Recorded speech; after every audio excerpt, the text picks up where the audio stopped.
Class 12 philosophy SAQ 2025 দর্শন 2015 সাল থেকে 2023 সাল পর্যন্ত সমস্ত এসএকিউ প্রশ্ন এবং উত্তর ব্যাখ্যা সহ আলোচনা করছি। তোমাদের যাদের এই প্রশ্নগুলো হয়ে আছে তারা অবশ্যই এই প্রশ্নগুলো দেখো, যাদের হয়ে নাই তারা বারবার এই প্রশ্নগুলো দেখে ও শুনে নাও, কারণ এইগুলোর মধ্যেই তোমাদের পরীক্ষায় পড়বে। সুতরাং এই প্রশ্নগুলো কোনোভাবেই বাদ দেবে না। আমি জানি তোমাদের অনেকের হয়ে আছে, তবু শুনে নিলেও তোমাদের কিন্তু লাভই হবে, তাই অবশ্যই একবার শুনে নাও ও চোখে দেখে নাও। এক, বিষপান হলো মৃত্যুর কারণ। এক্ষেত্রে কারণ কোন অর্থে ব্যবহৃত হয়েছে? এক্ষেত্রে কারণ কথাটি পর্যাপ্ত শর্ত অর্থে ব্যবহৃত হয়েছে। কারণের পরিমাণগত লক্ষণ কি? কারণের পরিমাণগত লক্ষণ হচ্ছে পরিমাণের দিক থেকে কারণ হলো কার্যের সমান। বহু কারণবাদের একটি অসুবিধা উল্লেখ করো। বহু কারণবাদ সমর্থন করলে কারণকে কার্যের অপরিবর্তনীয় পূর্ববর্তী ঘটনা বলা যাবে না। কেন? বহু কারণবাদ মানে একটি কাজের অনেকগুলি কারণ থাকে, এইটা বলা যাবে না। তখন আবশ্যিক পর্যাপ্ত শর্ত হিসাবে কারণের একটি দৃষ্টান্ত দাও। উদাহরণ হচ্ছে ভিজে কাঠে অগ্নিসংযোগ, আগুন জ্বালানো হলো ধূমের আবশ্যিক পর্যাপ্ত শর্ত। তারপরে দেখো ভালো বা উত্তম উপমা যুক্তির উদাহরণ দাও। দেখো উদাহরণটা, পৃথিবী ও মঙ্গল উভয় গ্রহে জল আছে, মাটি আছে, তাপ আছে, বায়ুমণ্ডল আছে। উভয়েই সূর্যের চারপাশে ঘোরে। পৃথিবীতে জীবের অস্তিত্ব আছে, অতএব মঙ্গল গ্রহেও জীবের অস্তিত্ব থাকবে। তারপর দেখো উপমা যুক্তির মূল্যায়নের মানদণ্ড আলোচনা করো। দেখো যুক্তিবাক্য বা হেতুবাক্যে উল্লেখিত দৃষ্টান্তের সংখ্যা যত বেশি হবে উপমা যুক্তির সিদ্ধান্তের সম্ভাব্যতাও তত বেশি হবে।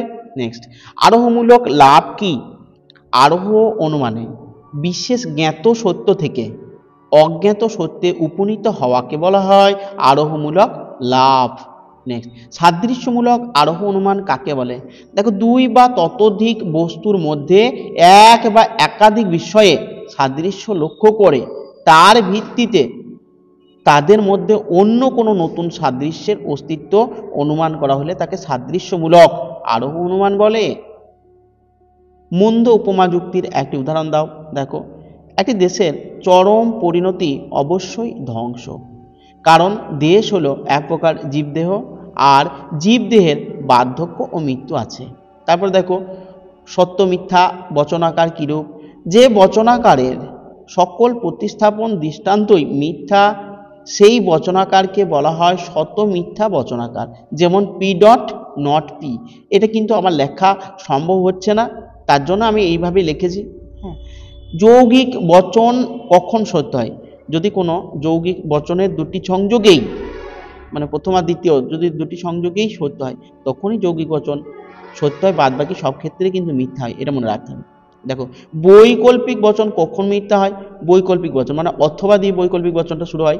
যদি কোনো বৈকল্পিক বচনের বিকল্প দুটি মানে অথবা এই দিকেরটাকেও একটা বিকল্প, পরেরটাকেও একটা বিকল্প বলা হয়, মানে রাম আসবে অথবা শ্যাম আসবে, তাহলে রাম শ্যাম দুটোই বিকল্প, তাহলে বিকল্প দুটি বলছে বিকল্প দুটি যদি মিথ্যা হয় তাহলে বৈকল্পিক বচনটা মিথ্যা হয়। শূন্যগর্ভ শ্রেণী কাকে বলে? শূন্যগর্ভ শ্রেণী বলতে বোঝায় উদ্দেশ্য পদের নির্দেশিত শ্রেণীটির কোনো সদস্য থাকে না বা শ্রেণীটি সদস্যহীন নয়। তাহলে শূন্যগর্ভ শ্রেণী বলতে বোঝায় উদ্দেশ্য পদ নির্দেশিত শ্রেণীটির কোনো সদস্য মানে একটাও সদস্যের অস্তিত্ব থাকে না, তাকে বলা হয় শূন্যগর্ভ শ্রেণী। যেমন আকাশ কুসুম, পক্ষীরাজ ঘোড়া, মৎস্যকন্যা ইত্যাদি শ্রেণীর ব্যক্তি বা বস্তুর কোনো অস্তিত্ব নেই। নেক্সট, অস্তিত্বমূলক তাৎপর্য কাকে বলে? দেখো বচনের উদ্দেশ্য পদ নির্দেশিত শ্রেণীর অভ্যন্তরে কমপক্ষে একটি বস্তু অস্তিত্ব একটি ব্যক্তি বা বস্তুর অস্তিত্ব ঘোষণা করা হলে তাকে অস্তিত্বমূলক তাৎপর্য বলে। মানে একটারও অস্তিত্ব আছে আর কি, তাকে বলা হবে অস্তিত্বমূলক তাৎপর্য। মানে ভেনচিত্রটা ছায়াবৃত্ত হবে না। তারপরে দেখো ভেনচিত্রে প্রকাশ করো সকল মানুষ হয় মরণশীল। এটা আমার ভেনচিত্র যেহেতু টেক্সট করেছি তো এখানে ভেনচিত্র কিন্তু আঁকা সম্ভব, মানে টেক্সটে নিচ্ছে না ভেনচিত্রটা। তাহলে এটা দেখো তোমাদের বলে দিচ্ছি একবার। ধরো দুটো বৃত্ত পরস্পর ছেদি বৃত্ত আঁকতে হবে। এই বচন হচ্ছে যেহেতু সকল মানুষের মরণশীল, এটা এই বচন, এর বুলীয় রূপটা হচ্ছে SP বার 0, মানে প্রথম ঘর, তিনটে ঘর হবে পরস্পর ছেদি বৃত্তের, তাহলে প্রথম ঘরটা হবে ছায়াবৃত্ত। হ্যাঁ, অনুগ শিক্ষাজনিত দোষের একটি উদাহরণ দাও। দেখো, যদি বিদ্যুৎ চমকায় তাহলে বজ্রপাত হবে, বজ্রপাত হচ্ছে অতএব বিদ্যুৎ চমকাচ্ছে, অনুগ শিক্ষাজনিত দোষের উদাহরণ। তারপর দেখো, একটি মিশ্র প্রাকল্পিক ন্যায় অবৈধ হলে কি দোষ হয়? একটি মিশ্র প্রাকল্পিক ন্যায় অবৈধ হলে বিকল্প শিক্ষাজনিত দোষ হয়। দেখো, বিসংবাদী বৈকল্পিক বচনের একটি দৃষ্টান্ত দাও। দেখো, দেবদত্ত আগরতলায় নেই অথবা দেবদত্ত উদয়পুরে নেই, বা এরকম বলতে পারো যে লোকটি জীবিত অথবা মৃত, এরকম। বিবর্তনের বৈধতার গুণ সংক্রান্ত নিয়মটি কি? দেখো, আশ্রয় বাক্য সিদ্ধান্তের গুণ হবে ভিন্ন, অর্থাৎ আশ্রয় বাক্য সদর্থক হলে সিদ্ধান্ত নঙর্থক হবে, আর আশ্রয় বাক্য নঙর্থক হলে সিদ্ধান্ত সদর্থক হবে। নেক্সট, সকল মানুষ হয় বিচার বুদ্ধি সম্পন্ন জীব বচনটির বিপরীত বিরোধী বচন কি হবে? দেখো, বিপরীত বিরোধী এ বচনের বিপরীত বচন হচ্ছে ই বচন। তাহলে দেখো, এ বচন কি আছে? সকল মানুষ হয় বিচার বুদ্ধি সম্পন্ন জীব, এ থেকে ই, কোনো মানুষ নয় বিচার বুদ্ধি সম্পন্ন জীব, হয়ে গেল বিরোধী, বিপরীত বিরোধী। তারপর বিরুদ্ধ বিরোধিতা কাকে বলে? তাহলে দেখো, যদি দুটি নিরপেক্ষ বচনের মধ্যে একই উদ্দেশ্য ও একই বিধেয় থাকা সত্ত্বেও উভয় বচনের মধ্যে গুণ ও পরিমাণ উভয়ের পার্থক্য থাকে, তবে তাদের পারস্পরিক সম্বন্ধকে বলা হয় বচনের বিরোধিতা। তারপর দেখো, অসম বিরোধিতার একটি দৃষ্টান্ত দাও। সকল মানুষ হয় মরণশীল, এ থেকে অসম বিরোধিতা আছে আই, কোনো কোনো মানুষ হয় মরণশীল। তারপর দেখো, যুক্তির আকারগত বৈধতা কাকে বলে? যুক্তির আশ্রয় বাক্য সত্য এবং সিদ্ধান্ত মিথ্যা না হওয়াকে যুক্তির আকারগত বৈধতা বলে। নেক্সট, যুক্তির বস্তুগত সত্যতা কাকে বলে? যুক্তির অন্তর্গত আশ্রয় বাক্যের সঙ্গে বাস্তব জগতের মিল থাকা বা বাস্তবানুগত্যকে যুক্তির বস্তুগত সত্যতা বলে। দেখো, এরপর আমরা কিন্তু 2016 সালে চলে এসেছি। 2016 সালে আমরা আলোচনা করব যুক্তি কাকে বলে। অনুমানের ভাষায় প্রকাশিত রূপকে বলা হয় যুক্তি।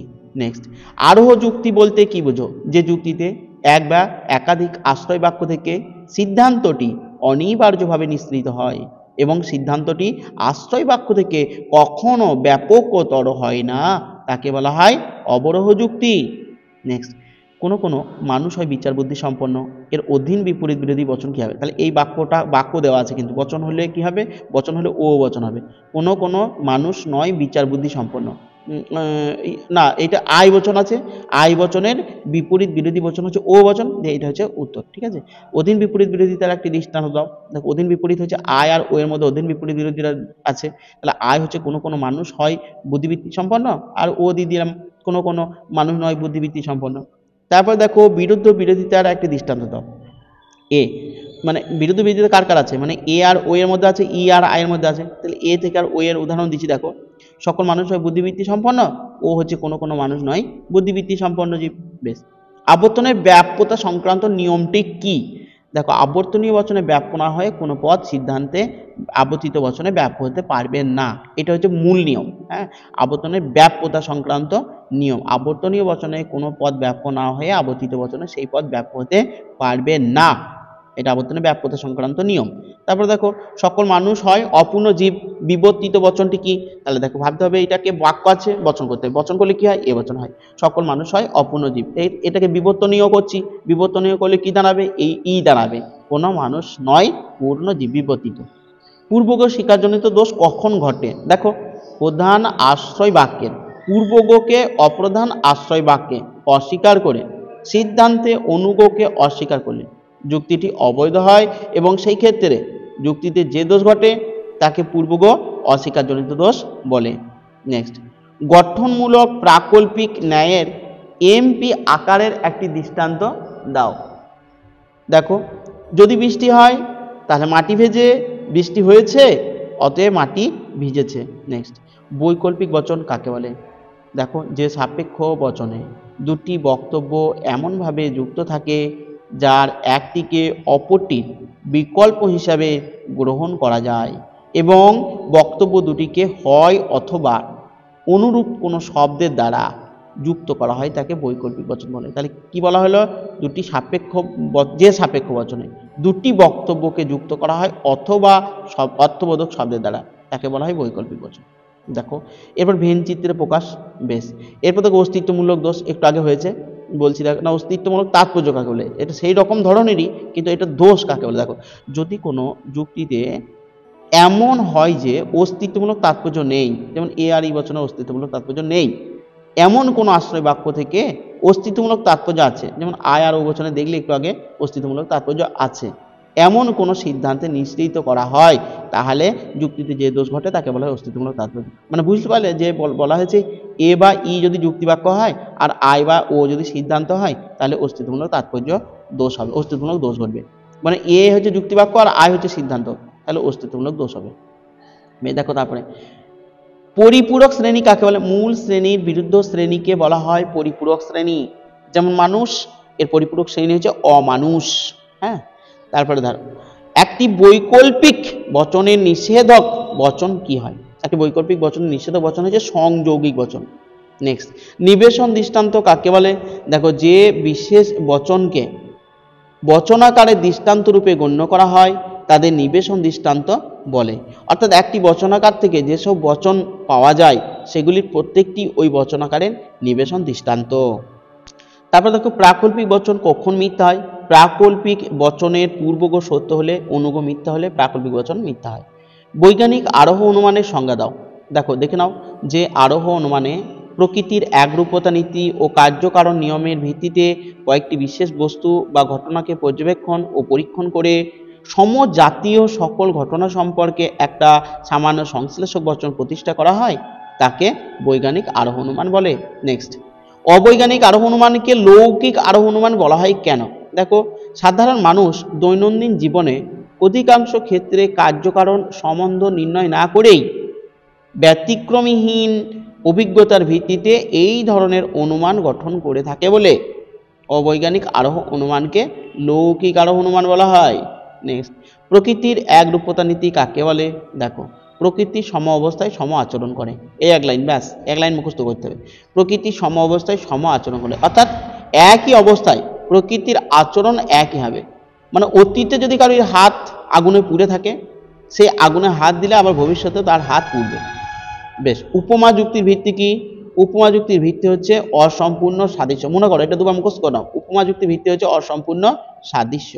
তারপরে দেখো উপমা যুক্তি কাকে বলে, দেখো যে অনুমানে দুই বা ততোধিক ব্যক্তি বা বস্তুর মধ্যে এক বা একাধিক বিষয়ে সাদৃশ্য লক্ষ্য করে তারই ভিত্তিতে যখন অপর কোনো নতুন সাদৃশ্যের অস্তিত্ব অনুমান করা হয় তখন তাকে বলা হয় উপমা যুক্তি। নেক্সট, পর্যাপ্ত শর্ত হিসেবে কারণের একটি দৃষ্টান্ত দাও। দেখো জলপান হলো তৃষ্ণা নিবারণের পর্যাপ্ত শর্ত, তাহলে জলপান হলো তৃষ্ণা নিবারণের পর্যাপ্ত শর্ত। তারপরে দেখো মিল কিভাবে কারণের লক্ষণ দিয়েছেন, দেখে নাও দুটো লক্ষণ। মিল বলেছেন গুণের দিক থেকে একটা, পরিমাণের দিক থেকে একটা লক্ষণ। গুণের দিক থেকে কারণ হলো কার্যের নিয়ত অপরিবর্তনীয় সত্যান্তরহীন অব্যবহিত অগ্রবর্তী ঘটনা, আর পরিমাণের দিক থেকে কারণ হলো কার্যের সমান।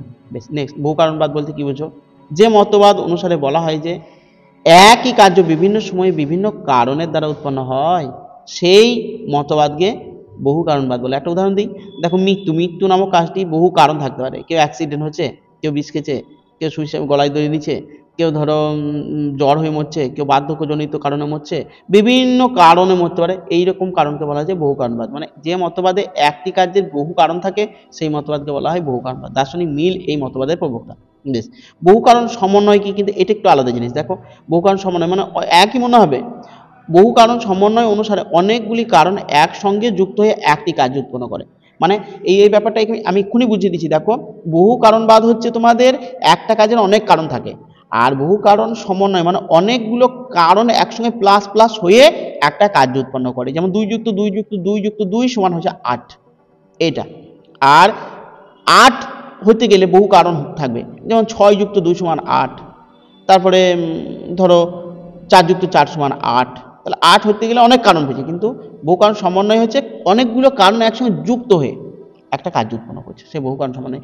মানে যেমন ধরো মাঠের উচ্চ ফলনশীল ধান বীজের জন্য দেখা গেল যে চাষ করতে হবে, জোড়া ছিটাইতে হবে, মজুরি লাগবে, বীজ লাগবে, হ্যাঁ রোদ লাগবে, জল লাগবে, এগুলো সব প্লাস প্লাস করে মানে সব কটাকে একসঙ্গে সমষ্টিবদ্ধ করলে পরে তবেই হবে মানে সেই কার্যটা। আর কার্যটা হলে সেই কার্যটাকে নাম হবে বহু কারণ সমন্বয়, মানে অনেকগুলি কারণ।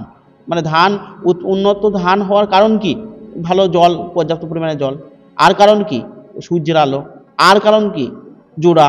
আর কারণ কি? ভালো মাটি। আর কারণ কি? দক্ষ শ্রমিক। আর কারণ কি? পোকা না লাগা। আর কারণ কি? খরা না হওয়া। এই যে এইগুলো সব প্লাস প্লাস করে যে মানে ভালো ধান হয়ে গেল, ট্রাক্টরে করে এক ট্রাক্টর ধান আনা হলো, সেটা হচ্ছে বহু কারণ সমন্বয়। ঠিক আছে, বেশ দেখো 2017 সালে চলে এসেছি আমরা এবার। বচনের বিরোধিতার আবশ্যিক শর্ত কি? যারা এখনো পর্যন্ত দেখছো তাদেরকে বলি একটা লাইক করে দাও, আর একটা কমেন্টে লেখো কেমন লাগছে ভিডিওটা, আর সাবস্ক্রাইব করা না হয়ে থাকলে অবশ্যই সাবস্ক্রাইবটা করে দাও। দেখো বিরোধিতার আবশ্যিক শর্ত, দুটি বচন আপত্তিক নিরপেক্ষ বচন হবে। দুটি বচনের উদ্দেশ্য বিধেয় আলাদা হবে না, দুটি বচন উদ্দেশ্য বিধেয় একই হবে, অভিন্ন মনে হচ্ছে এক, আলাদা নয়, এটা মাথায় রাখতে হবে। তারপর দেখো বচন দুটির মধ্যে কেবল গুণের পার্থক্য থাকবে অথবা পরিমাণের পার্থক্য থাকবে অথবা গুণ ও পরিমাণ উভয়ের পার্থক্য থাকবে। পরের প্রশ্ন, কোনো মানুষ নয় সৎ বচনটির অসম বিরোধী বচন কি হবে? তাহলে কোনো মানুষ নয় সৎ, এটাকে বচন করে নেবো ই বচন। আর ই বচনের অসম বিরোধী হচ্ছে ই থেকে অসম বিরোধী হচ্ছে ও বচন, তাহলে ও বচন হচ্ছে কোনো কোনো মানুষ নয় সৎ ব্যক্তি। দেখো বিবর্তনের বৈধতার গুণ সংক্রান্ত নিয়মটি কি? গুণ মানে ওর হ্যাঁ হলে না, না হলে হ্যাঁ, তার মানে কি আশ্রয় বাক্য সিদ্ধান্তের গুণ ভিন্ন হবে। নেক্সট, সকল মানুষ হয় বিচার বুদ্ধি সম্পন্ন জীব বচনটি আবর্তন করো। দেখো আবর্তনের নিয়মটা দেখে নাও। আবর্তন, সকল মানুষ হয় বিচার বুদ্ধি সম্পন্ন জীব, ব্যাকেট আবর্তনীয়, অতএব ওটা অতএব ধরে নিও, হ্যাঁ, সকল বিচার বুদ্ধি সম্পন্ন জীব হয় মানুষ, আবর্তিত। তবে বিকল্প পরিগ্রহণজনিত দোষের একটি উদাহরণ দাও। দেখো রবীন্দ্রনাথ হয় দার্শনিক অথবা কবি, রবীন্দ্রনাথ একজন দার্শনিক, অতএব রবীন্দ্রনাথ কবি নয়। ঠিক আছে, তারপর অনুগ স্বীকারজনিত দোষ কখন ঘটে? দেখো প্রাকল্পিক যুক্তিতে প্রধান আশ্রয় বাক্যের অনুগকে অপ্রধান আশ্রয় বাক্যে স্বীকার করে সিদ্ধান্তে পূর্বগকে স্বীকার করলে যুক্তিটি অবৈধ হয় এবং সেই ক্ষেত্রে যুক্তিতে অনুগ স্বীকারজনিত দোষ ঘটে। নেক্সট, ভেনচিত্রে প্রকাশ করো। কোনো কোনো দার্শনিক নয় কবি। দেখো কোনো কোনো দার্শনিক নয় কবি, এটা কি ভেনচিত্রে প্রকাশ করতে হবে? ভেনচিত্রে এখানে নাই যদিও, তবে কিন্তু বলে দিচ্ছি লাস্টের ঘরটা তোমার কাট করতে হবে, মানে বৃত্তের। তারপর দেখো কখন একটি দ্বিপ্রাকল্পিক বচন মিথ্যা হয়? দেখো যখন দ্বিপ্রাকল্পিক বচনের প্রথম অংশ সত্য, দ্বিতীয় অংশ মিথ্যা হয় তখন, বা প্রথম অংশ মিথ্যা দ্বিতীয় অংশ সত্য হলে দ্বিপ্রাকল্পিক বচন মিথ্যা হবে।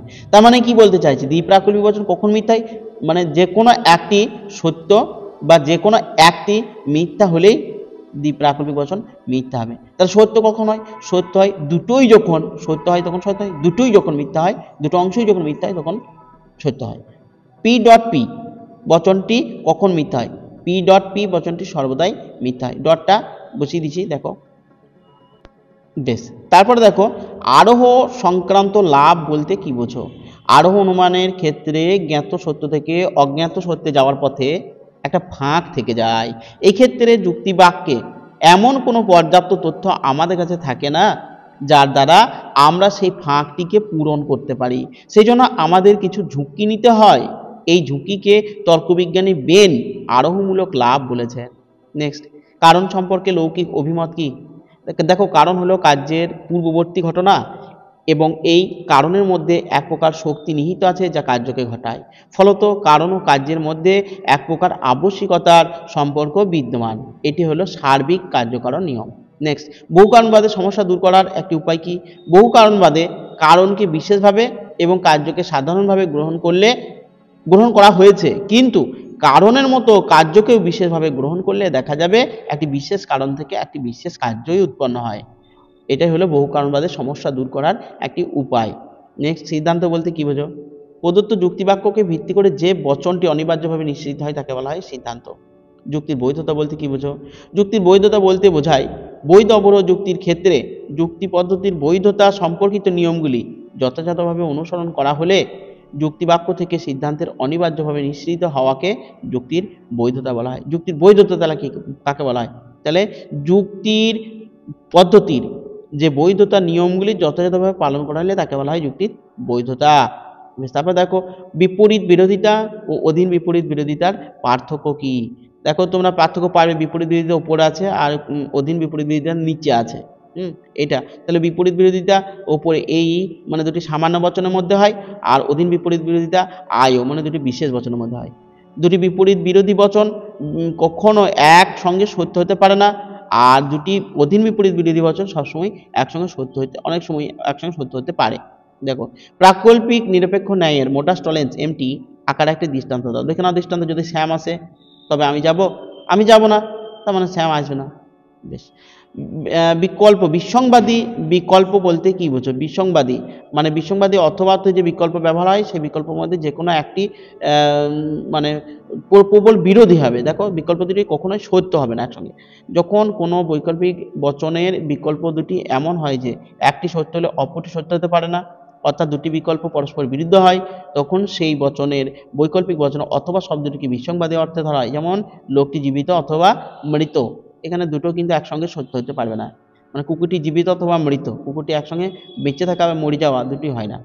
অস্তিত্বমূলক তাৎপর্য কাকে বলে? হয়েছে একবার, তাও বলছি। দেখো, যে বচনের মাধ্যমে অন্তত পক্ষে কোনো একটি বচন কোনো একটি বস্তু বা ব্যক্তির বাস্তব অস্তিত্বকে বোঝানো হয় তাকে বলা হয় বচনের অস্তিত্বমূলক তাৎপর্য। যেমন সাদা বাঘ আছে, এখানে কিন্তু একটাও সাদা বাঘ আছে, তাহলে এর অস্তিত্ব আছে। আর যার অস্তিত্ব নাই, কোনো পশু নয় পাখি, এখানে কোনো অস্তিত্বই নাই পশুর, পাখিদের মধ্যে পশুর। হ্যাঁ, দেখো, এ বচনের নিরপেক্ষ বুলীয় ভাষ্য কি হবে? SP bar equal to 0, SP bar equal to 0। এখানে লিখতে পারা যাচ্ছে না বারটা, তাই দেওয়া হলো না। ফলস্তম্ভ কাকে বলে? সত্য সারণী, যে সারির মাধ্যমে কোনো একটি বাক্যকে বাক্যকারের সত্যতা বা মিথ্যাত্ব নির্ণীত হয় তাকে বলা হয় ফলস্তম্ভ। অবৈজ্ঞানিক আরোহণ মানকে কি মূল্যহীন বলা যায়? দেখো, না, বলা যায় না। আমাদের ব্যবহারিক জীবনে এর যথেষ্ট মূল্য আছে। আমরা দৈনন্দিন জীবনে কার্যকর নিয়মের উপর নির্ভর না করে কেবল অবাধ অভিজ্ঞতার ভিত্তিতে অধিকাংশ ক্ষেত্রে সিদ্ধান্ত গঠন করে থাকি। নেক্সট, উপমা যুক্তি মূল্যায়নের সর্বাপেক্ষা মানদণ্ড কি? উপমা যুক্তি মূল্যায়নের সর্বাপেক্ষা গুরুত্বপূর্ণ মানদণ্ড হলো সাদৃশ্যের প্রাসঙ্গিকতা। তারপর দেখো, কারণের সদর্থক শর্ত বলতে কি বোঝায়? কারণের সদর্থক শর্ত বলতে বোঝায় যে শর্ত উপস্থিত না থাকলে কার্যটি উৎপন্ন হতে পারে না, তাকে কারণের সদর্থক শর্ত বলে। তারপর দেখো, যদি এ ঘটে তবে বি নামক ঘটনাটি ঘটে। এখানে কোন শর্ত? এখানে পর্যাপ্ত শর্ত ঘটেছে। দেখো, এরপর কিন্তু আমরা আলোচনা করব 2018 সালটা নিয়ে। যুক্তি কাকে বলে? অনুমানের ভাষায় প্রকাশিত রূপকে বলা হয় যুক্তি। আরোহ যুক্তি বলতে কি বোঝো? যে যুক্তিতে সিদ্ধান্তগুলি অনিবার্যভাবে যুক্তিবাক্য থেকে নিশ্চিত হয় এবং সিদ্ধান্তটি কখনোই যুক্তিবাক্য থেকে বেশি ব্যাপক হয় না, তাকে বলা হয় অবরোহ যুক্তি। অসম বিরোধিতা সত্যতার নিয়মটি কি? অসম বিরোধিতায় সার্বিক বচনটি সত্য হলে বিশেষ বচনটিও সত্য হবে, কিন্তু বিশেষ বচনটি সত্য হলে সার্বিক বচনটি সংশয়াত্মক হবে। নেক্সট, উভয় বচন একসঙ্গে সত্য নয়। কোথায়? দেখো, কোন বিরোধিতার ক্ষেত্রে? এটা বিপরীত বিরোধিতার ক্ষেত্রে উভয় বচন একসঙ্গে সত্য নয়। বিরুদ্ধ বিরোধিতার মূল শর্ত কি? বিরুদ্ধ বিরোধিতার মূল শর্ত হচ্ছে গুণের পার্থক্য থাকবে, পরিমাণের পার্থক্য থাকবে। নেক্সট, ই বচনের বিবর্তিতে বিবর্তনে আবর্তিত বচনটি কি হবে? দেখো, ই বচনের আবর্তিত করলে হয় ই হয়। এবার বিবর্তনের আবর্তিত, আচ্ছা, ই বচনের বিবর্তন থেকে আবর্তন, ধরো বিবর্তন করব আগে প্রথমে ই থেকে এ, হ্যাঁ, তারপরে এ বচনের আবার আবর্তন করব এ থেকে ই।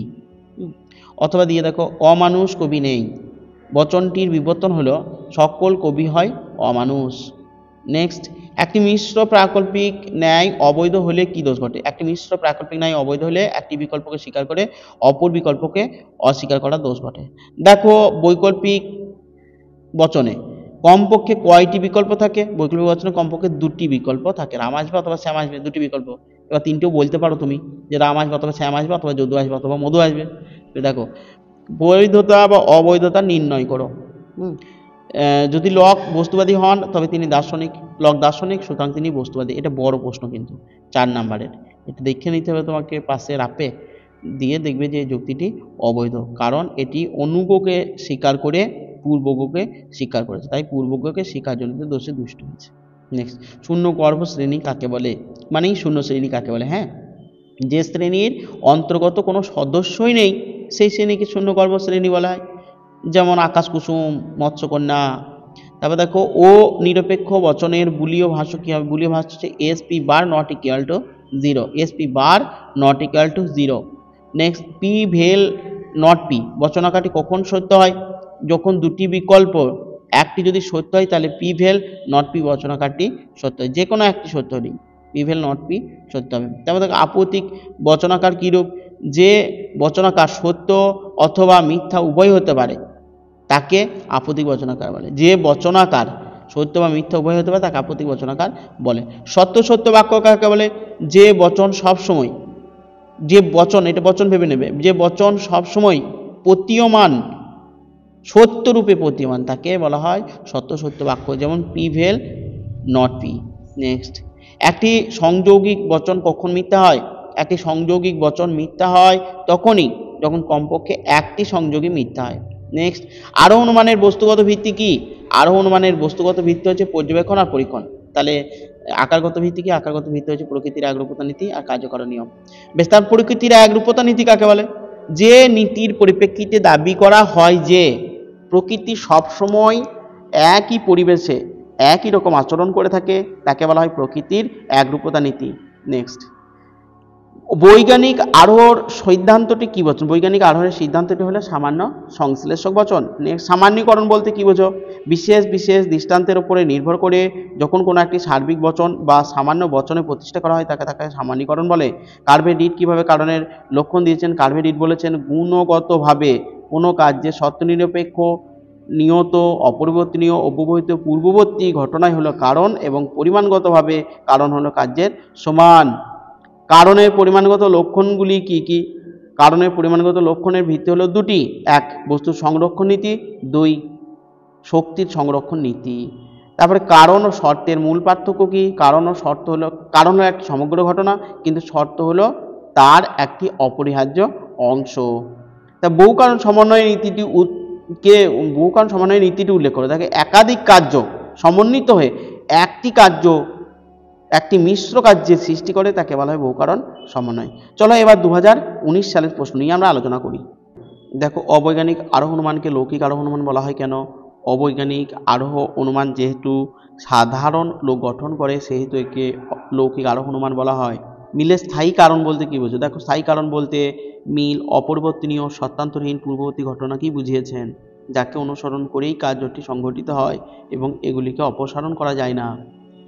সুইচ অন করা, পাখা চলার কি কারণ? দেখো, এখানে কারণ শব্দটি কি অর্থে ব্যবহৃত হয়েছে? কারণ শব্দটি এখানে আবশ্যিক শর্ত অর্থে ব্যবহৃত হয়েছে। তারপরে প্রতিকায়িত করো, দেখো এমন নয় যে রাম যাবে, এর প্রতিকায়িত হয়েছে নট পি। হ্যাঁ, নিবেশন দৃষ্টান্ত কাকে বলে? যে বচনাকারের অন্তর্গত বচন গ্রাহকের নিবেশন বা প্রতিস্থাপন করা হয় তাকে বলা হয় নিবেশন দৃষ্টান্ত। তাহলে যে বিশেষ বচনকে বচনাকারে দৃষ্টান্ত রূপে গণ্য করা হয় তাদের নিবেশন দৃষ্টান্ত বলে। ঠিক আছে। সত্য সারণীর সাহায্যে ধ্রুবকের সংজ্ঞা দাও। দেখো, ধ্রুবকটি প্রাকল্পিক বচনের ক্ষেত্রে ব্যবহৃত হয়। সত্য সারণীর সাহায্যে ধ্রুবকের পরিচয় দিতে গেলে আমাকে সত্য সারণী নির্মাণ করতে হবে। যেমন ধরো পি নাল কিউ, এইটাকে যদি নাল এখানে আর কি ধ্রুবক, এবার সেটা সত্য সারণীর সাহায্যে এখানে কিন্তু আঁকা সম্ভব হয়নি, তাই দেওয়া হলো না। বৈকল্পিক পরিগ্রহণ দোষ কখন ঘটে? বৈকল্পিক বচনের একটি বিকল্পকে প্রথমে সত্য ধরে নিয়ে অপর বিকল্পকে মিথ্যা বলে ধরা হলে বিকল্প পরিগ্রহণ দোষ ঘটে। তারপর দেখো, গঠনমূলক প্রাকল্পিক ন্যায়ের একটি উদাহরণ দাও, আগে হয়েছে। তারপর দেখো, বৈধ অবৈধ নির্ণয় করো, হয় পাখিটি কাক অথবা কোকিল। পাখিটি কাক নয়, কারণ পাখিটি কোকিল, তাহলে এটা হচ্ছে বৈকল্পিক পরিগ্রহণ দোষের একটি উদাহরণ। অবৈধ। যুক্তির বৈধতা বলতে কি বোঝায়? দেখো, যুক্তির বৈধতা বলতে বোঝায় কোনো একটি যুক্তির বৈধ রূপে গণ্য অথবা তা অবৈধ রূপে গ্রাহ্য। যুক্তির বৈধতা এটাকে এরকমভাবে বলতে পারো যে যুক্তি পদ্ধতির যে নিয়মগুলি যুক্তি যথাযথভাবে পালন করে না তাকে যুক্তির যা পালন করে তাকে যুক্তির বৈধতা বলে। দেখো, একটি বৈধ অবরোহ যুক্তির উদাহরণ দাও, এটা উদাহরণ একটা। ঠিক আছে, বেশ। বচনের বিরোধিতার দুটি শর্ত কি কি? প্রথম শর্ত একই উদ্দেশ্য বিধি হবে, আর দ্বিতীয় শর্ত হচ্ছে গুণের অথবা পরিমাণ অথবা গুণ পরিমাণ উভয়ে পার্থক্য থাকবে। বহু কারণবাদের একটি সুবিধা কি? বহু কারণবাদে কারণকে বিশেষভাবে এবং কার্যকে সাধারণভাবে গ্রহণ করা হয়েছে। আবশ্যিক ও পর্যাপ্ত শর্ত হিসেবে কারণের একটি দৃষ্টান্ত দাও। দেখো, বিটে কাঠে অগ্নি সংযোগ করা হলো ধোঁয়ার কারণ। আরোহমূলক লাভ কাকে বলে? এটা একটু আগে হয়েছে, বিশেষ ঘটনা থেকে সামান্য ঘটনার মধ্যে উপনীত হতে গেলে যে বিশেষ একটা ফাঁক অতিক্রম করতে হয় বা ঝুঁকি নিতে হয় তাকে বলে আরোহমূলক লাভ। আরোহ আর অনুমানের আকারগত ভিত্তি কি? আরোহ অনুমানের আকারগত ভিত্তি হচ্ছে প্রকৃতির একরূপতা নীতি আর কার্যকারণ নিয়ম। মন্দ উপমা যুক্তি একটা উদাহরণ দাও। ছোট শিশুটির মতো চারা গাছটির জন্ম ও বৃদ্ধি আছে, সুতরাং ছোট শিশুটির মতো চারা গাছটিরও চিন্তা শক্তি আছে। তারপরে দেখো গ্রাহক কি? কোনো যৌগিক বাক্যের অন্তর্গত উপাদান বাক্যের পরিবর্তে পি ডট কিউ ইত্যাদি যে সমস্ত বর্ণ প্রতীক ব্যবহার করা হয় সেগুলিকে বলা হয় গ্রাহক। ঠিক আছে। তারপরে দেখো পরিপূরক শ্রেণী বলতে কি বোঝো? কোনো একটি শ্রেণীর মূল শ্রেণীর বিরুদ্ধ শ্রেণীকে বলা হয় পরিপূরক শ্রেণী। যেমন মানুষের পরিপূরক শ্রেণী হচ্ছে অমানুষ। ভেন চিত্রে রূপান্তরিত করো। ভেন চিত্রকে সম্ভব নয় লেখা, ভালো করে বোর্ডে বুঝিয়ে দিয়েছি, তোমরা দেখে নেবে। বিপরীত বিরোধিতা ও বিরুদ্ধ বিরোধিতার মধ্যে পার্থক্য লেখো। দেখো বিপরীত বিরোধিতায় শুধু গুণের পার্থক্য হয়, আর বিরুদ্ধ বিরোধিতায় গুণ ও পরিমাণ দুটোরই পার্থক্য হয়। তারপর দেখো এ বচন সত্য হয়, তাহলে এর বিরোধী অসম বিরোধী বচনের সত্যমূল্য কি হবে? তাহলে দেখো এ বচনের বিরুদ্ধ বচন হলো ও বচন, তাহলে ও বচন মানে হচ্ছে অসম বিরোধী বচন হলো ই বচন, আর ওই এ বচন সত্য হলে তাহলে ই বচন হবে মিথ্যা। বেশ, তাহলে এ বচন সত্য হলে ই বচন মিথ্যা হবে। দেখো আবর্তনের ব্যাপ্যতা সংক্রান্ত নিয়মটি কি? আবর্তনের ব্যাপ্যতা সংক্রান্ত নিয়মটি হলো যে পদ যুক্তিবাক্যে ব্যাপ্য নয় সেই পদ সিদ্ধান্তে ব্যাপ্য হতে পারবে না। এবছর সরলাবর্তনের একটি দৃষ্টান্ত দাও। দেখো রবীন্দ্রনাথ ঠাকুর হন গীতাঞ্জলি রচয়িতা, আর গীতাঞ্জলি রচয়িতা হন রবীন্দ্রনাথ ঠাকুর। এবার 2020 সালে, হ্যাঁ 20 সালে তোমাদের ফিলোসফি পরীক্ষাটা হয়েছিল। দেখলাম সামান্যীকরণ বলতে কি বোঝো? যে পদ্ধতিতে কতগুলি বিশেষ বিশেষ সত্য থেকে একটি সামান্য সত্য নির্ধারণ করা হয় তা হলো সামান্যীকরণ। ভালো উপমাযুক্তির একটি উদাহরণ দাও। দেখো পৃথিবীতে জল বায়ু প্রাণ আছে, মঙ্গল গ্রহে জল বায়ু আছে, মঙ্গলে তাই প্রাণ আছে। বেশ, এরপরে দেখো পর্যাপ্ত শর্ত হিসেবে কারণে একটি দৃষ্টান্ত দাও। দেখো বৃষ্টি হলে মাটি ভেজে, এখানে বৃষ্টি হওয়া হলো মাটি ভেজার পর্যাপ্ত শর্ত। তারপর দেখো যদি পি সত্য হয় তাহলে পি ভেল কিউ এর সত্যমূল্য কি হবে? পি সত্য হলে পি ভেল কিউ সত্যমূল্য হবে সত্য। কখন একটি দ্বিপ্রাকল্পিক বচন মিথ্যা হয়? দ্বিপ্রাকল্পিক বচনের একটি বিকল্প সত্য এবং অন্যটি মিথ্যা হলে দ্বিপ্রাকল্পিক বচনটি মিথ্যা হয়। নেক্সট, সত্য সত্য বচনাকার কিরূপ? দেখো যে বচনাকারের অন্তর্গত কোনো বচন গ্রাহক বা গ্রাহকগুলি যৌথ সত্যমূল্যের ভিত্তিতে রচিত সত্য সারণী ফলস্তম্ভের সব কটি দৃষ্টান্ত মিথ্যা হয় তাহলে শতমিথ্যা বচনাকার। বিসংবাদী বিকল্প বলতে কি বোঝো? যে বৈকল্পিক বচনের বিকল্পগুলি পরস্পর বিরুদ্ধ হয়, তাদের একসঙ্গে সত্য হওয়ার সম্ভাবনা থাকে না, তাহলে বিসংবাদী বিকল্প। প্রাকল্পিক নিরপেক্ষ ন্যায় বৈধতার প্রথম নিয়মটি লেখো। তাহলে প্রথম নিয়ম হচ্ছে অপ্রধান যুক্তিবাক্যে পূর্বজ্ঞকে স্বীকার করে অনুজ্ঞকে প্রধান যুক্তিবাক্যে স্বীকার করলে পরে যুক্তিটি বৈধ হয় এবং এমপি আকার হয়। একটি মিশ্র বৈকল্পিক ন্যায় অবৈধ হলে কি দোষ হয়? দোষটা নাম হয় বিকল্প স্বীকারজনিত দোষ। যুক্তির বস্তুগত সত্যতা বলতে কি বোঝো? দেখো যুক্তির অন্তর্গত বাক্যগুলির সঙ্গে বাস্তব জগতে মিল থাকা হলো যুক্তির বস্তুগত সত্যতা। অনুমান ও যুক্তির মধ্যে পার্থক্য কি? অনুমান হলো মানসিক প্রক্রিয়া, যুক্তি হলো ভাষাগত প্রক্রিয়া। অধীন বিপরীত বিরোধিতা সত্যতা নিয়মটি কি? অধীন বিপরীত বিরোধিতার সত্যতা নিয়মটি হচ্ছে দুটি বচন একসঙ্গে মিথ্যা হতে পারে না, কিন্তু উভয় একসঙ্গে সত্য হতে পারে। অতিবৃষ্টি হলো বন্যার কারণ, এখানে কারণ শব্দটিকে কোন শর্তে নির্দেশ করা হয়েছে? কারণ শব্দটিকে এখানে পর্যাপ্ত শর্তে ব্যবহার করা হয়েছে। কারণ ও শর্তের মধ্যে পার্থক্য কি? কারণ হলো শর্ত সমষ্টি, শর্ত হলো কারণের অপরিহার্য অংশ। কারণ সম্পর্কে লৌকিক অভিমত কি? দেখো লৌকিক মতে কারণ হলো পূর্ববর্তী ঘটনা যা কার্য ঘটায়। বৈজ্ঞানিক আরোহ অনুমানের সংজ্ঞা দাও। দেখো যে প্রকার আরোহ অনুমানে প্রকৃতির একরূপতা নিয়ম ও কার্যকারণ নিয়মের ভিত্তিতে বিশেষ বিশেষ ঘটনা পর্যবেক্ষণ ও পরীক্ষণের মাধ্যমে একটি সামান্য সংশ্লেষক বচন সিদ্ধান্ত হিসেবে গ্রহণ করা হয় তাহলে বৈজ্ঞানিক আরোহ অনুমান। প্রকৃতির একরূপতা নীতি কাকে বলে? দেখো প্রকৃতি সম অবস্থায় সম আচরণ করে, প্রকৃতির আচরণের এই নিয়ম হলো প্রকৃতির একরূপতা নিয়ম। অস্তিত্বমূলক দোষ কাকে বলে? যে যুক্তিতে অস্তিত্বমূলক তাৎপর্যহীন সার্বিক বচন থেকে অস্তিত্বমূলক তাৎপর্য বিশিষ্ট বিশেষ বচন সিদ্ধান্ত রূপে গ্রহণ করা হয় তা হলো অস্তিত্বমূলক দোষ। শূন্য গর্ভ শ্রেণী কি? যে শ্রেণী বাস্তবে কোনো সদস্য থাকে না তাহলে শূন্য গর্ভ শ্রেণী, যেমন মৎস্যকন্যা। নেক্সট, ভেনচিত্র প্রকাশ করো, এটা ভেনচিত্র করতে হবে। অসম বিরোধিতার একটা দৃষ্টান্ত দাও। সকল ছাত্র হয় পরিশ্রমী, এটা হচ্ছে একটা এ বচন, আর কোনো কোনো ছাত্র হয় পরিশ্রমী, এটা হচ্ছে অসম বিরোধিতার উদাহরণ। তারপর দেখো কোনো কোনো মানুষ হয় বুদ্ধিবৃত্তি সম্পন্ন জীব, এর বিরুদ্ধ বচন কি হবে? এর বিরুদ্ধ বচন হবে, এটা যেহেতু আই করা আছে তাহলে এর বিরুদ্ধ বচন হবে ও, কোনো কোনো মানুষ নয় বুদ্ধিবৃত্তি সম্পন্ন জীব। নেক্সট, ও বচনের আবর্তনের একটা দৃষ্টান্ত দাও। দেখো, ও আশ্রবাক্য সত্য সিদ্ধান্ত মিথ্যা, উত্তর হচ্ছে কোনো কোনো মানুষ নয় সৎ, সত্য। ও বচন আবর্তনের দৃষ্টান্ত, ওটা যেহেতু ও বচন আবর্তন সম্ভব নয়। তারপর দেখো কোনো সৎ ব্যক্তি নয়, এটা মিথ্যা কিন্তু। তারপর দেখো সকল মানুষ হয় অপূর্ণ জীব, বচনটি বিবর্তিত রূপ করো। এ বচন সকল মানুষ হয় অপূর্ণ জীব, আর ই বচন কোনো মানুষ নয় পূর্ণজীব। এরপর আমরা 22 সালে চলে আসছি, 22 সালটা নিয়ে আলোচনা করব। দেখো, মিলের অন্যয় ব্যতিরেকী পদ্ধতির আকারটি উল্লেখ করো। দেখো, সদর্থক দৃষ্টান্তগুচ্ছ এইটা, আর নঙর্থক দৃষ্টান্তগুচ্ছ এইটা। এটা হচ্ছে মিলের অন্যয় ব্যতিরেকী পদ্ধতির আকার। এই দুটো উদাহরণে কিন্তু লিখতে হবে। একটা হচ্ছে সদর্থক দৃষ্টান্তগুচ্ছ, এটা লিখতে হবে। এই যে দেখতে পাচ্ছি ছোট হাতের এবিসিগুলো কিন্তু কাজের নিচে বসবে, হ্যাঁ। নঙর্থক দৃষ্টান্তগুচ্ছ এটা। এবার দেখো, মিলের অন্যয় পদ্ধতি কোন অপসারণ নিয়মের উপর প্রতিষ্ঠিত? প্রথম অপসারণের নীতির ওপর প্রতিষ্ঠিত। দেখো, আরোহ অনুমানের স্তর বিভাগগুলি উল্লেখ করো। প্রকৃত আরোহ অনুমানের 3 প্রকার, যথা বৈজ্ঞানিক, অবৈজ্ঞানিক আর উপমা যুক্তি। আরোহ অনুমানের বস্তুগত ভিত্তি কি? আরোহ অনুমানের বস্তুগত ভিত্তি হচ্ছে পর্যবেক্ষণ ও পরীক্ষণ। বৈজ্ঞানিক ও অবৈজ্ঞানিক আরোহ অনুমানের মধ্যে পার্থক্য কি? বৈজ্ঞানিক আরোহ কার্যকারণ সম্পর্ক স্থাপন করা হয় বলে সিদ্ধান্ত নিশ্চিত, অন্যদিকে অবৈজ্ঞানিক আরোহে সিদ্ধান্তে কার্যকারণের উপর ভিত্তি করে হয় না বলে এ সিদ্ধান্ত সম্ভাব্য। অবৈজ্ঞানিক আরোহ অনুমানকে কি মূল্যহীন বলা যায়? না না, অবৈজ্ঞানিক আরোহ নিয়মকে কোনোভাবেই মূল্যহীন বলা যাবে না। দেখো, ভালো ও মন্দ উপমা যুক্তির পার্থক্য করো।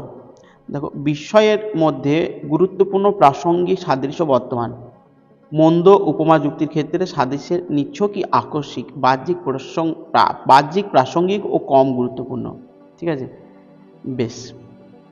তাহলে দেখো, তারপরে মন্দ উপমা যুক্তির একটি উদাহরণ দাও। মন্দ উপমা যুক্তির উদাহরণ হচ্ছে দেশের রাজধানী হলো দেশের হৃৎপিণ্ড স্বরূপ।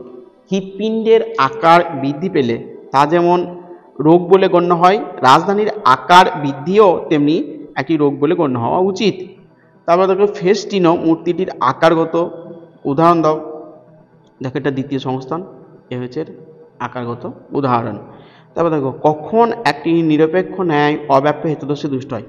দেখো, যখন নিরপেক্ষ যুক্তিতে যুক্তিবাক্যে হেতুপদ একটাও, মানে কোনো যুক্তিবাক্য, মানে প্রথমে হচ্ছে প্রধান যুক্তিবাক্য আর অপ্রধান যুক্তিবাক্য, দুটো যুক্তিবাক্যে হেতুপদ যখন একবারও ব্যাপ্য হবে না, তখন অব্যাপ্য হেতুদোষে দুষ্ট হয়।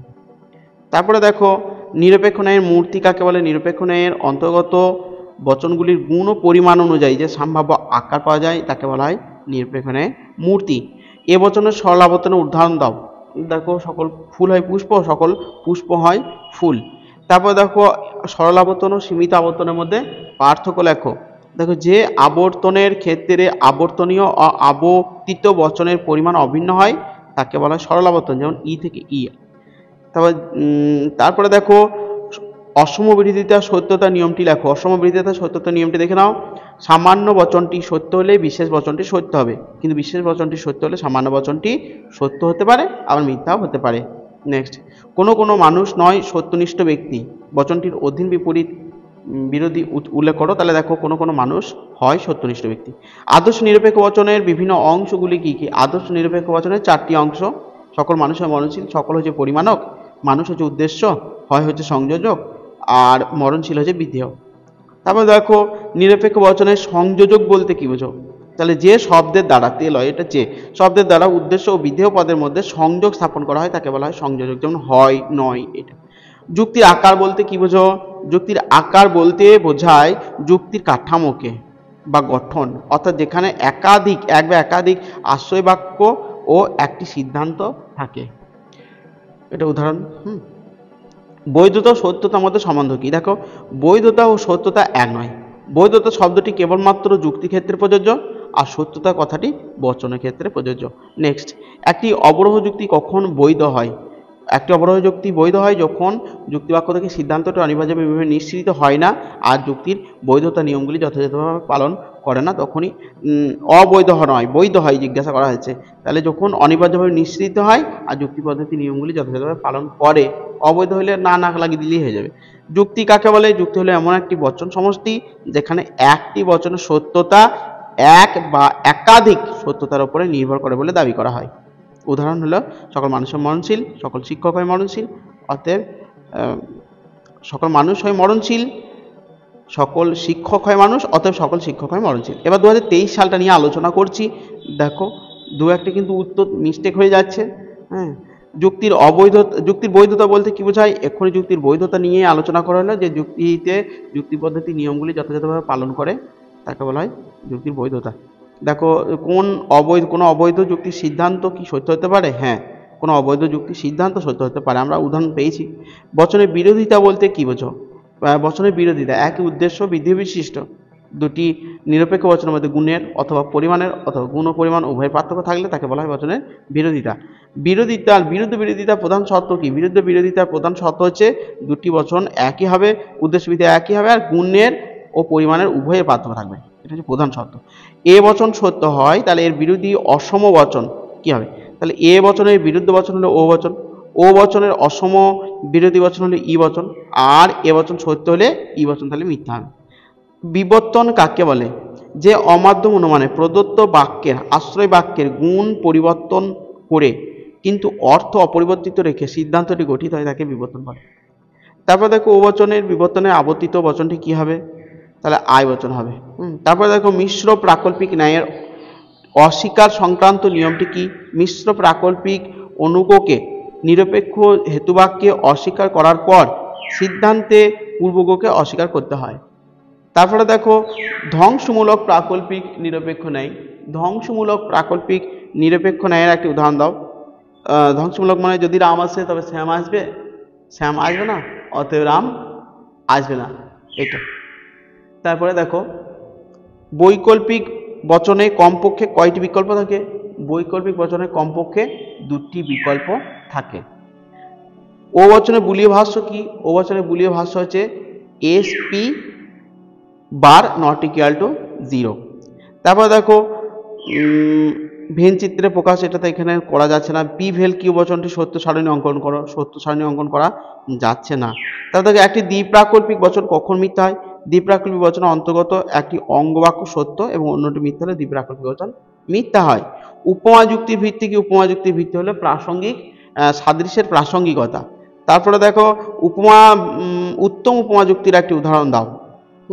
মানে উত্তম উপমা যুক্তির উদাহরণ দেওয়া হয়েছে আগেও সেই পৃথিবী আর মঙ্গল গ্রহ নিয়ে। এখানে দেওয়া হয়েছে রাম ও যদু উভয় রক্তে ম্যালেরিয়া জীবাণু পাওয়া গেছে, রাম কুইনাইন খেয়ে সুস্থ হয়েছে, অথচ যদিও কুইনাইন খেয়ে ভালো হবে।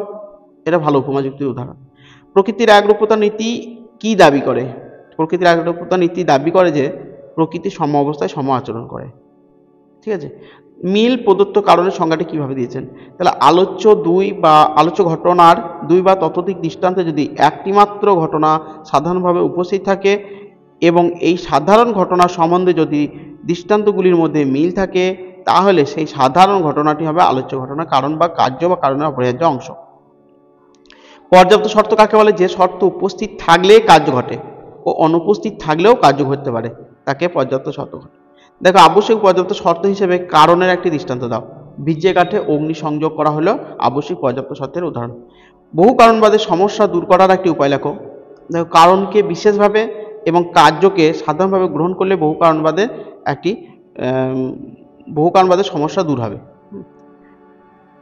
না, এখানে বলা হলো আরেকবার দেখো, কারণকে বিশেষভাবে এবং কার্যকে সাধারণভাবে গ্রহণ করলে বহু কারণবাদের সৃষ্টি হয়, কিন্তু কারণকে বিশেষভাবে গ্রহণ করলেও কার্যকে বিশেষভাবে গ্রহণ করতে হবে, তাহলে বহু কারণবাদের সমস্যা দূর হবে।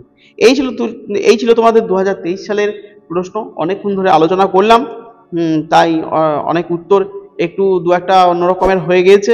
বেশ ঠিক আছে, ভিডিওটি কেমন লেগেছে, যাই লেগেছে তোমরা কিন্তু কমেন্টে আমাকে পরিষ্কার খুলে বলে দেবে যে স্যার এরকম লাগলো ভিডিওটি। আর একটা লাইক করবে, নতুন হলে সাবস্ক্রাইব করবে। ঠিক আছে, ভালো থাকো সবাই।